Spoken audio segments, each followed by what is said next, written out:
Good morning sir, good morning madam. एक सुसंबाद Cuttack ward number 56 सुभद्रापुर ठारे एक सुंदर प्लॉटिंग प्रोजेक्ट आमर चालू अच्छी। प्रोजेक्टर मुख्य आकर्षण 30 feet road 20 feet road instant नहीं कि आपण कंस्ट्रक्शन करें। देखु पाखे कंस्ट्रक्शन काम चालू रही। प्रोजेक्ट टी पाखापाखि 40 एकर्स एभव लैंड उपर आमे करिचु। यह आमर NH 16 रु मात्र 1 किलोमीटर डिस्टेंस, स्टेट हाईवे रु मात्र 500 मीटर डिस्टेंस मध्य ये प्रोजेक्ट अच्छी।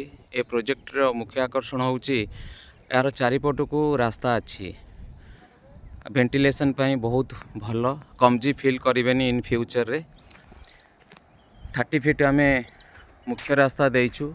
ब्रांच रास्ता गुड़िक आमर 20 फीट रही। इंस्टांट नहीं कि आपण घर करें। लिटिगेशन फ्री लैंड चाष जमी आम कन्वर्टेड कर देइछु, घरबाड़ी प्लॉट रे परिणत करिछु। कौन सी असुविधा नहीं, तुरंत नेबे आपण घर करके रही पारिबे। देखंतु पाखापाखि सब नूतन घर सब बनी जाइछि। अति सुंदर प्रोजेक्ट। यह कटकर अति निकटवर्ती, मात्र कटक प्रेस छकरू 1.5 किलोमीटर भितर यही प्रोजेक्ट आसूची। अति सुंदर। यह कटक भुवनेश्वर VIP जोन भितर ये प्रोजेक्ट आमर आसूची। जदि प्लॉट खंडे नेबापी चाहूँगी तुरंत आमको जोगाजोग करंतु। धन्यवाद।